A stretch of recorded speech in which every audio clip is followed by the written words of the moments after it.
Okay. I'm just going to start playing from that. My name is Marina Lacerda. I was minor victim one in federal indictment of Jeffrey Epstein in New York in 2019. I was one of dozens of girls that I personally know who were forced into Jeffrey's mansion on 9 East 71 Street in New York City when we were just kids. Today is the first time that I ever speak publicly about what happened to me. I never thought that I would find myself here. The only reason that I am here is because it feels like the people who matter in this country finally care about what we have to say. All right, guys. As an immigrant from Brazil, Sorry, technical I feel empowered issues. knowing You tell that the technology little to do girl one thing struggling and to it get does whatever by the hell it 14 wants and sometimes. 15 years old finally has Artificial a voice. intelligence and all that. For the first time, So I let's feel continue like where I we matter left as off. an American. I was only 14 years old when I met Jeffrey. It was the summer of high school. I was working 3 jobs to try to support my mom and my sister when a friend And of I'm mine sorry if I get a in the little neighborhood silent on told this. me It's just that I could make I prefer you $300 guys to listen to give them instead an of me. older guy a massage. It went from a dream job to the worst nightmare. Jeffrey assistant Leslie Groff would call me and tell me that I needed to be at the house so often that I ended up dropping out of high school before 9th grade. And I never went back. From 14 to 17 years old, I went and worked for Jeffrey instead of receiving an education. Every day I hoped that Perfect. he Thank would you so offer much, me a honey. real job Sorry about that. Like I said, as one of his technical assistants difficulties. or Plug something, in, something important. my glasses, everything, and then I told, I would you tell finally have made it AI big, and technology as, to do some shit, like and we then it say, does the whatever it American dream. wants. So go ahead and That day listen. never came. I had no way. I had no way out. I was until he finally told me that I was too old. Too There are old, many meaning she was pieces of my 17, by the story way. that I can't remember, no matter how hard I try. The constant state of wonder causes me so much fear and so much confusion. My therapist says that my brain is just trying to protect itself, but it's so hard to begin to heal knowing that there are people out there who know more about my abuse than I do. The worst She's part right. is that the government is still in possession right now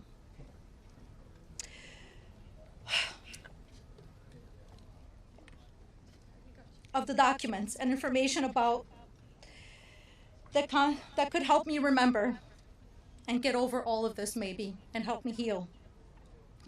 They have documents with my name on them that were confiscated from Jeffrey Epstein's house and could help me put the pieces of my own life back together. But I don't have any of it. And I know the same is true for many of these women.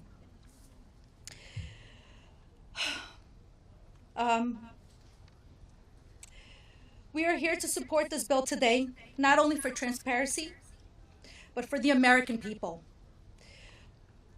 But if the I'd government give her is going to props, man. I release these wouldn't be able to get documents to the through that public, without describing the like crimes breaking down. committed by Jeffrey Epstein and others, the least that they can do is give me my documents that they have about me. The other survivors deserve the same respect from our government.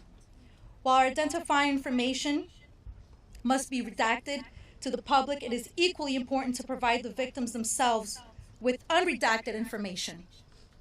I will never forget when the FBI agent showed up in my door in 2008.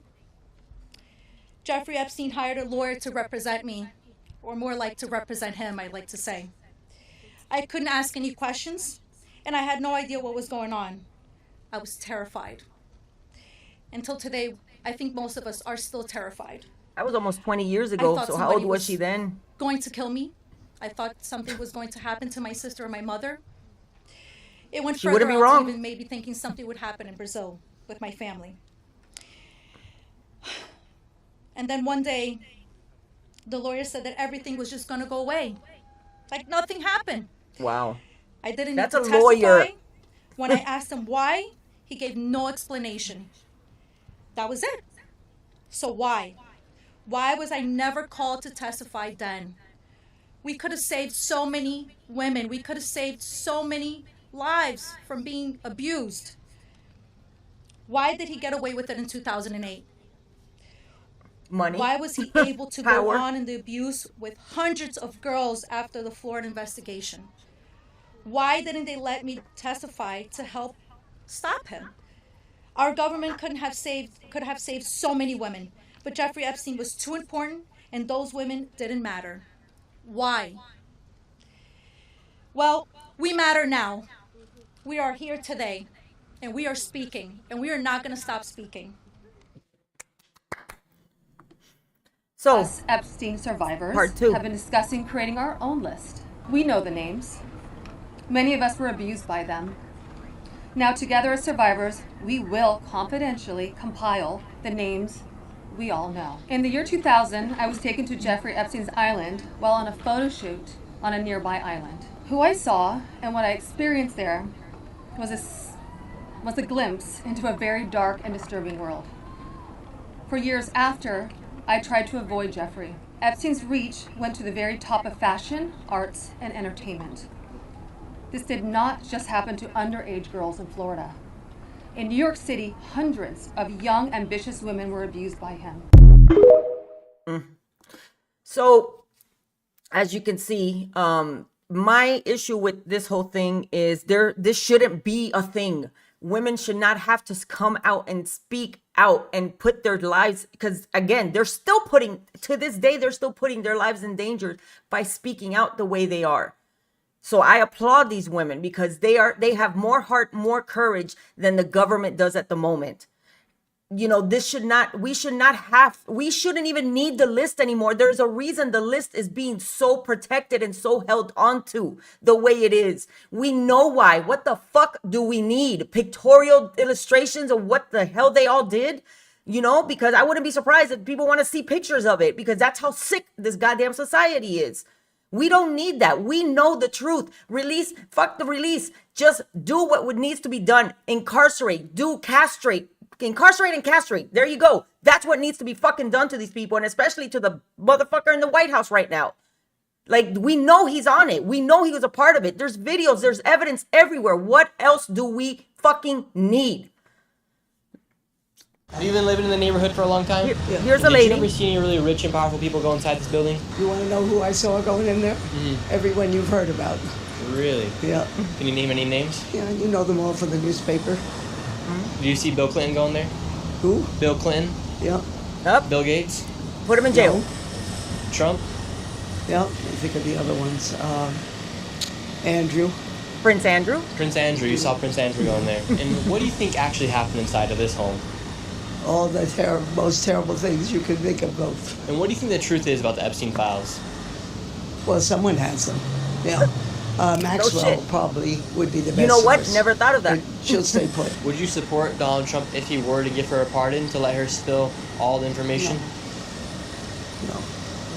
Because, I mean, she's out of jail. She shouldn't be She at was all. definitely his partner. I believe that.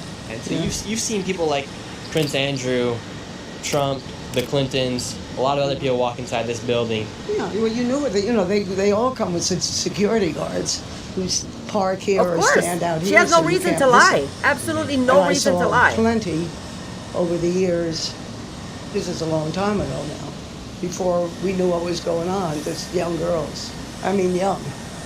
How old Teenagers. were the girls that you saw go in?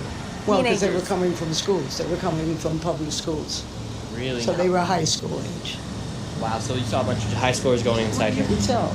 I always come this way home, and you'd cross the street, and maybe on the far corner would be two girls. Now, don't get nervous. It's going to be all right. He's really a nice man. You know, he promised people that didn't know people like this exist in a gorgeous house like this. They didn't know he That's was where gonna they always be are. some. He said, "Oh, you're so beautiful. You know, when you get out of high school, I'm going to get you a modeling job. I'm going to set you up." And you know, he promised them all kinds of things, and they unfortunately believed him. Now, here's my thing. We all know that the 80s and 90s were a different time. Parents, unfortunately, trusted a lot of people. And when you had money, parents, for some reason, would just hand over these kids to these people with the promise of stardom, with the promise of money, with the promise of whatever. Thankfully, I was raised in a house where my mom was very Cuban, my grandmother was very Cuban, and I was always instilled with the stranger danger, even before that was a thing. I always knew, me being a victim of sexual abuse, and it was within my own family, which I said once before, one day, very soon, I will tell my story, but I need something to happen before that occurs. And that was a promise I made to my mother, that my mother knows what happened to me. But I made a promise that I would never say anything until something else happens in my life. And that's when I'm going to tell my story, because I refuse that I had to live with that burden my whole life, and only my kids and my ex know about it, because I felt that they needed to know why I was the way I was. But his kids definitely will know about it, because even his ex knows about it. And I'm only holding on to it for respect out of his ex and my mother's wishes. But I will tell my story. So being a victim of this, it's funny, and it's funny that I was so protected by my parents, by my mom, by my grandmother, and I still felt too victim of this, because you cannot always protect your children, but the fact that you're handing your kids over to these rich people is disgusting, and I do put that on the parents. I really do. Let's get on to the next video of one of the survivors. We're joined now by two women who traveled to Washington to advocate for Epstein survivors. Liz Stein is an Epstein survivor. She's now an advocate and educator working to combat human trafficking nationwide. And Jennifer By the way, Freeman you know, is PBS special counsel News, for the Marsh Trump wants to Law get rid of, Firm, which right? So represents a they're doing number their of own thing right Epstein now. survivors. Thank you both for being here. Good to be with you. And Liz, I'll start with you. As I mentioned, you are among the survivors now speaking out. What do you hope to accomplish by sharing your story publicly? I think that what we accomplished today is something that we haven't been able to accomplish so far. I think that a lot of the survivors have told their stories in different ways. And we've been telling our stories all the way back to 1996, when Maria Farmer first reported what was happening with Epstein. So we've been telling our stories for years, but we've been telling them individually, and bringing us all together today for the rally and the press conference really gave us a sense of unity and a sense Marjorie that our Taylor collective Greene does not voices convince couldn't be me. I'm ignored. sorry. A sense of unity. The Epstein case he has just has that fueled fucking face that conspiracy you wanna- theories. It's fueled political fights. The president today referred to it as a Democratic hoax. What does it feel like as a survivor to see your lived trauma reduced to political fodder? Well, I think it's important for people to understand that this is not a political issue. Right. This is a crime, and the crime is sex trafficking. And so we had 20 Epstein survivors gathered today. To have so many women coming forward with similar stories. We don't know each other. We've never met each other, most of us. Yet we have this commonality, and it's being ignored and downplayed. The amount of emotional turmoil that you go through in coming out and telling your story, the risk to your safety, your life changes As I forever mentioned. when you become public. So no one is doing this for any reason other than to find the truth and to seek justice. And the fact that this is being downplayed and brushed off as some kind of hoax or some kind of democratic ploy is really just insulting. And it's shifting the narrative to a place where it doesn't belong. Jennifer, Liz mentioned one of your clients, Maria Farmer, who sued the federal government for failing to stop Epstein decades ago. In light of today's advocacy, what concrete actions are you seeking? We are going to press that lawsuit. It's a very important case. It's to hold the government accountable for what they really failed to do. Maria Farmer, the original whistleblower of the Epstein matter, came forward. Oh, I got a whistleblower for you 1996, guys. As Liz Wait. noted, and she went to the FBI. She did what every citizen is supposed to do when a crime is being committed, especially against children. And she reported to the FBI. And what did they do? Absolutely nothing. That's unacceptable. That's clear negligence.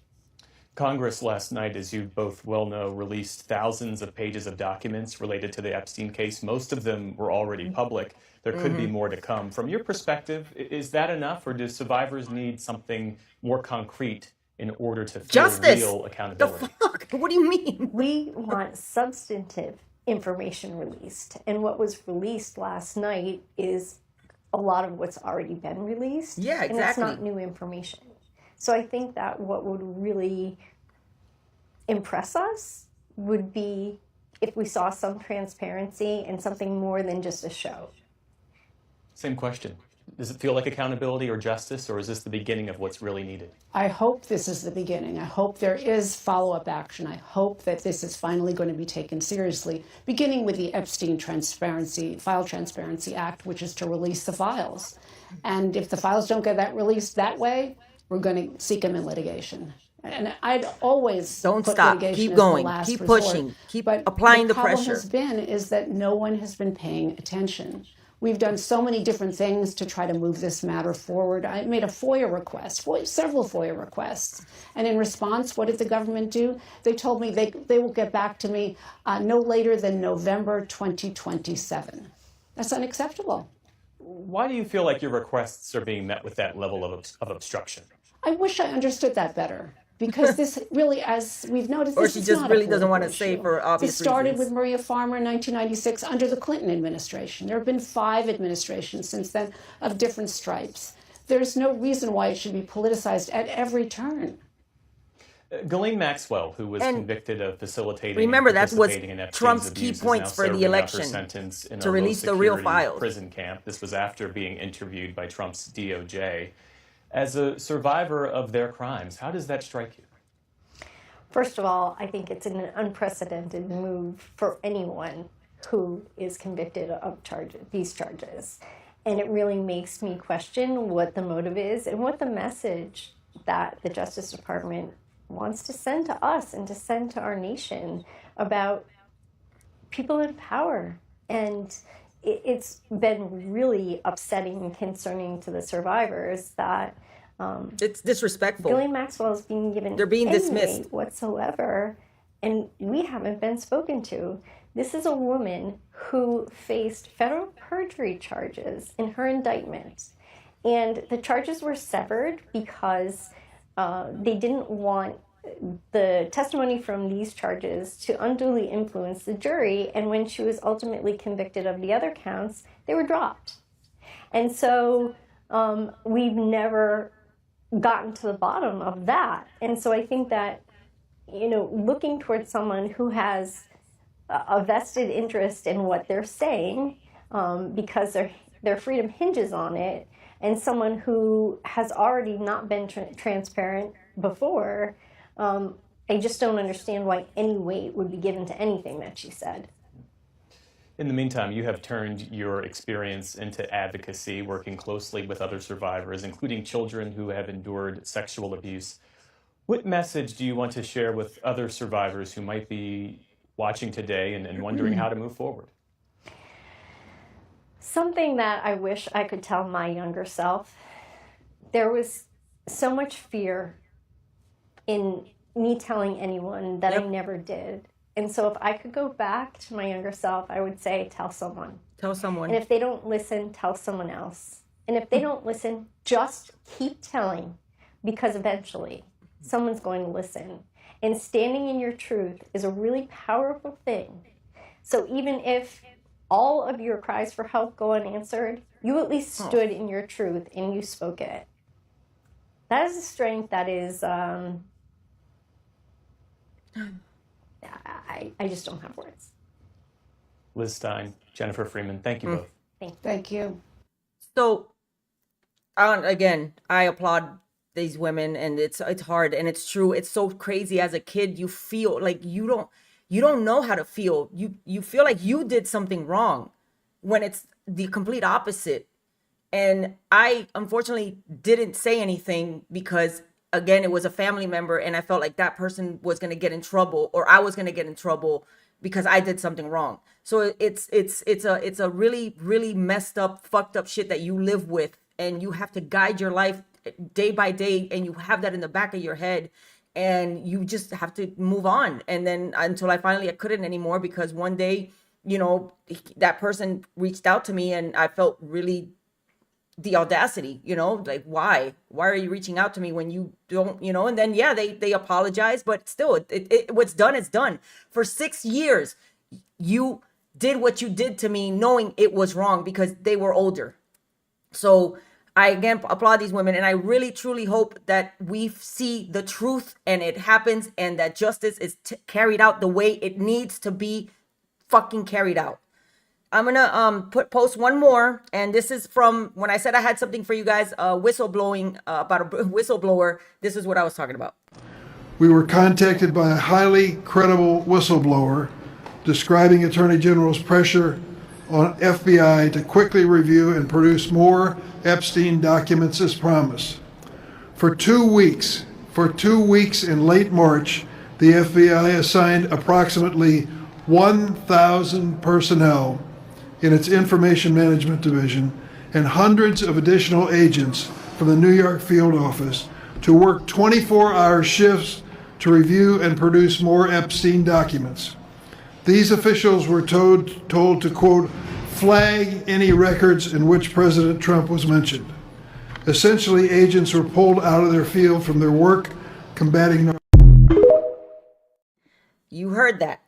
They were told, and that was the first list, the first release that we saw that everything was redacted, which again, everybody knows he's on there. So what do we need? What the fuck do we need? Remove him. Fucking Richard Nixon was removed for so much less. I get he did fucked up shit too, but holy fuck. But you know what I told somebody? I go, you know the difference? Richard Nixon actually had fucking dignity and resigned because he knew he was guilty.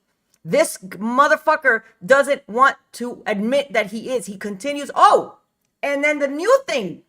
Apparently now, I don't know if you guys have seen this. Now they're saying that he was an FBI informant that was investigating Epstein, and that's why he was always there. I shit you fucking not. Look that up. And I should have, I should have looked it up, but I did look it up, but I forgot to put it on my show. But you guys can go ahead and I will actually post it. But yes, he is saying that he, or I don't know if he is saying it, but I wouldn't put it fucking past him, that he was an FBI informant. Listen again, an FBI informant that was investigating Epstein. You can't make this shit up, bro. You cannot make this shit up. I mean, he's made a lot of shit up, but this, I don't put it fucking past him.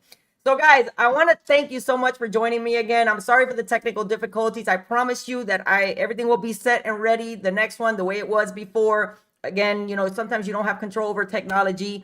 I'm going to go ahead and end with a little PBS message so you guys can realize that since Trump has been wanting to get rid of PBS and everything that is educational, just like he's trying to fucking, Mike Johnson said that today. Exactly. Thank you. There you go. See, I'm not talking shit. Look it up. He's literally saying that shit. But, you know, and also he's trying to get rid of all the anti-American stuff that's in the Smithsonian. He's now naming the Department of Defense, the Department at War. Like, what in the fuck? I thought he was against wars, right? But now now he's threatening to send it out to Chicago or whatever, bro. He's doing the most except the truth. He is not saying the truth. That's the one thing that is missing. This man does not have a truthful bone in his goddamn body. And I'm just ready for the day that this is over and that's it. But I'm going to leave you with this little message from PBS so you guys can see the route they're taking. I love you guys. Thank you so much for tuning in. Te demoraste mucho, Roberto. No tienes excusa. No, pero gracias. Before we go, we want to take a moment to address some important news involving the NewsHour. As you likely know, Congress last week approved President Trump's request to rescind all federal funding for PBS and NPR. It's an unsettling moment for all who believe in the mission of trusted, independent journalism. But your voices, your advocacy, and your unwavering support remind us why this work matters. There are undoubtedly challenges ahead for the entire PBS system, including our family of member stations across the nation, most critically, those who serve smaller and more rural communities. As for us, at the NewsHour, we're not going anywhere. And we remain as committed as ever to bringing you the news, the analysis, and the stories that you've come to rely on over our nearly 5 decades on the air. Your belief in the power of public broadcasting helps sustain our work, and your loyalty, especially now, fuels it. And we are profoundly grateful. And we will continue our work as journalists without fear or favor. And that is the NewsHour for tonight. We'll see you back here tomorrow night. I'm Amna Nawaz. And I'm Jeff Bennett. For all of us here at the PBS NewsHour, thanks for spending part of your evening with us. Have a good night.